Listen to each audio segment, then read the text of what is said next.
George Orwell, 1984. Épisode 6. Partie 1, chapitre 6. Winston écrivait dans son journal. Il y a de cela 3 ans, c'était par un sombre après-midi, dans une étroite rue de traverse, près de l'une des grandes gares de chemin de fer. Elle était debout près d'un porche, sous un réverbère qui éclairait à peine.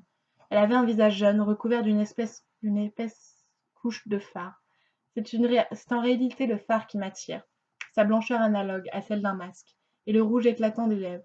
Les femmes du parti ne fardent jamais leur visage. Il n'y avait personne dans la rue, pas de télécran.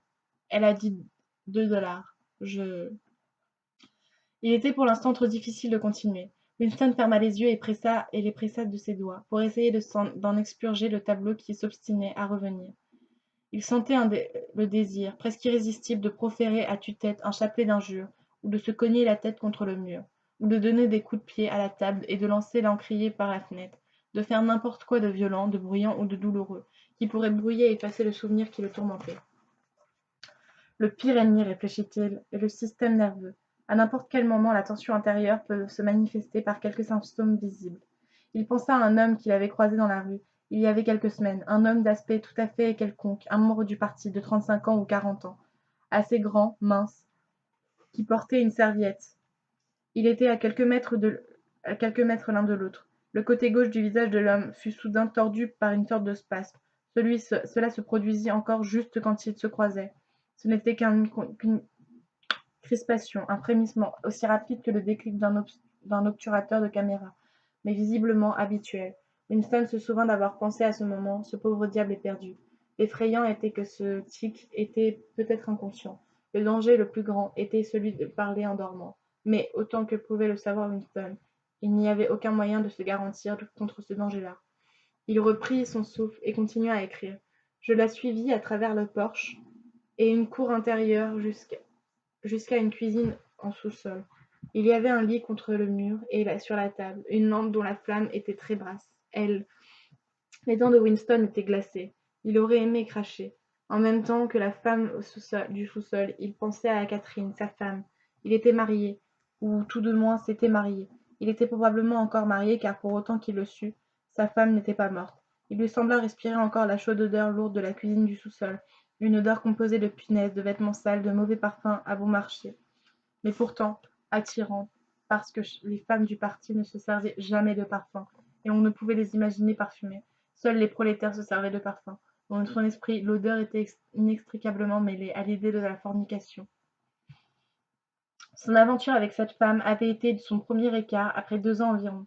Fréquenter les prostituées était naturellement défendu, mais c'était une de ces règles qu'on pouvait parfois prendre sur soi de transgresser. C'était dangereux, mais ce n'était pas une question de vie ou de mort. Être pris avec une prostituée pouvait signifier 5 ans de travaux forcés, pas plus, si l'on n'avait commis aucune autre offense. Et c'était assez facile, pourvu qu'on pût éviter d'être pris sur le fait. Les quartiers pauvres fourmillaient de femmes prêtes à se vendre. Quelques-unes pouvaient même être achetées avec une bouteille de gin, liquide que les prolétaires étaient censés ne pas boire. Tacitement, le parti était même enclin à encourager la prostitution pour laisser une soupape aux instants qui ne pouvaient être entièrement refoulés. La simple débauche n'avait pas beaucoup d'importance, aussi longtemps qu'elle était furtive et sans joie, et n'engageait que les femmes d'une classe méprisée et déshéritée. Le crime impardonnable était le contact sexuel entre membres du parti, mais bien que ce fût l'un des crimes les plus accusés, confessé invariablement lors des grandes épurations, il était difficile d'imaginer qu'un tel contact pourrait survenir actuellement. Le but du parti n'était pas simplement d'empêcher les hommes et les femmes de se vouer à une fidélité qu'il pourrait être difficile de contrôler. Son but, inavoué mais réel, était d'enlever tout plaisir à l'acte sexuel. Ce n'était pas réellement l'amour mais l'érotisme qui était l'ennemi, que ce fût dans le mariage ou hors du mariage. Tous les mariages entre membres du parti devaient être approuvés par un comité appointé. Bien que le principe n'en eût jamais été clairement établi, la permission était toujours refusée quand les membres du couple en question donnaient l'impression d'être physiquement attirés l'un vers l'autre. La seule fin du mariage que fut admise était de faire naître des enfants pour le service du parti.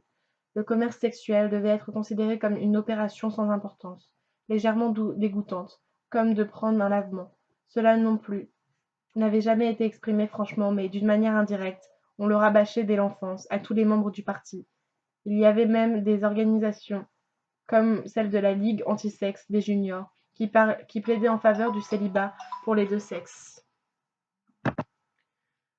Tous les enfants devaient être procréés par insémination artificielle, Artsem en novlangue, et élevés dans des institutions publiques. Winston savait que ce n'était pas avancé tout à fait sérieusement, mais ce genre de concept s'accordait avec l'idéologie générale du parti. Le parti essayait de tuer l'instinct sexuel ou, s'il ne pouvait le tuer, de le dénaturer et de le salir. Winston ne savait pas pourquoi il en était ainsi, mais il semblait naturel qu'il en fût ainsi. Et en ce qui concernait les femmes, les efforts du parti étaient largement couronnés de succès. Il pensa de nouveau à Catherine. Il devait y avoir 9, 10, peut-être 11 ans qu'ils s'étaient séparés. Qu'il pensât si peu à elle, c'était tout de même curieux. Il était capable d'oublier pendant des jours qu'il avait jamais été marié. Ils étaient restés ensemble environ 15 mois seulement. Le parti ne permettait pas le divorce, mais il encourageait plutôt les séparations lorsqu'il n'y avait pas d'enfants. Catherine était une fille grande, blonde, très droite, aux gestes magnifiques. Elle avait un visage hardi, aquilin, un visage que l'on aurait pu qualifier de noble, si l'on ne découvrait que derrière ce visage il n'y avait à peu près rien.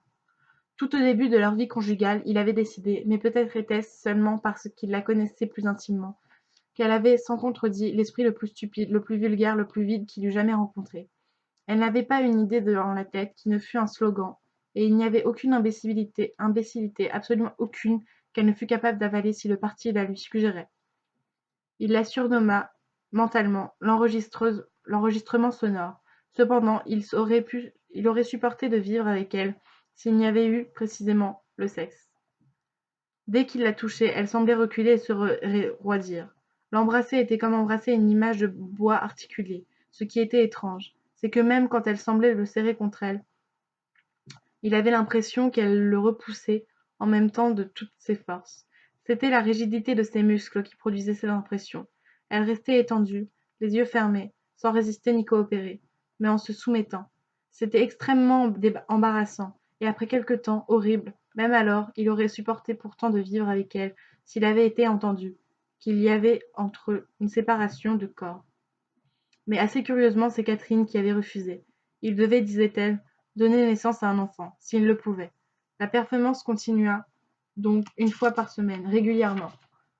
Elle avait même l'habitude chaque fois que ce n'était pas impossible de le lui rappeler le matin, comme une chose qui devait être faite le soir et qu'on ne devait pas oublier. Elle avait deux phrases pour désigner cela. L'une était fabriquer un bébé et l'autre notre devoir envers le parti. Oui, elle l'avait réellement employé cette phrase. Il se mit très vite à éprouver un véritable sentiment de frayeur chaque fois que le jour fixé revenait. Heureusement, aucun enfant n'apparut, et à la fin, elle accepta de renoncer à essayer. Bientôt, après, ils se séparaient. Winston soupira, sans bruit.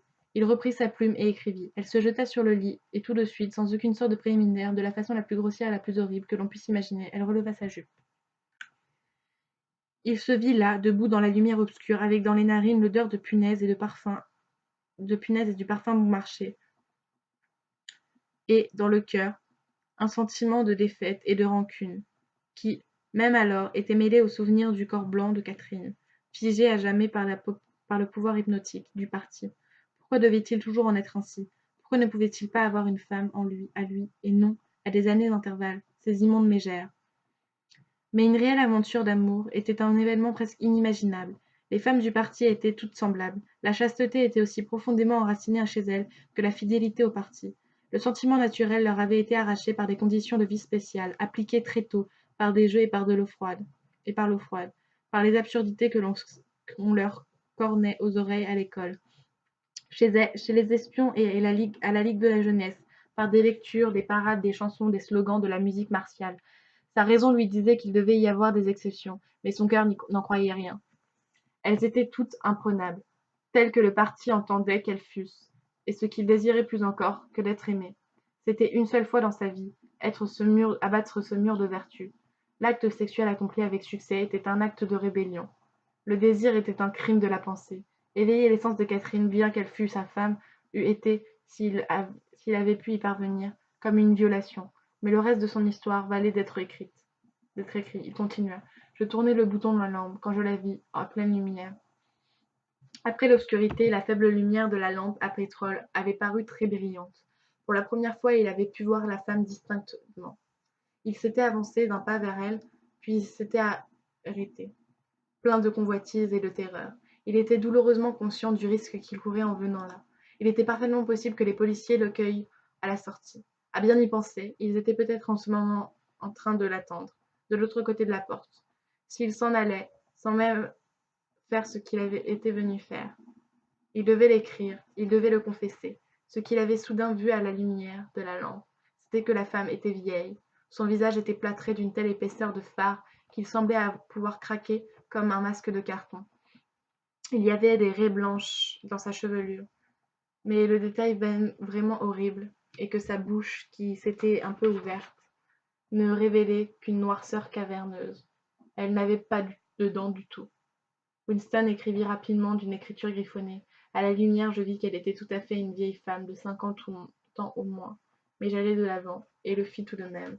Il pressa de nouveau ses paupières de ses doigts. Il l'avait enfin écrit, mais cela ne changeait rien. La thérapeutique n'avait pas agi. Le besoin de crier des mots sales à tue-tête était aussi violent que jamais.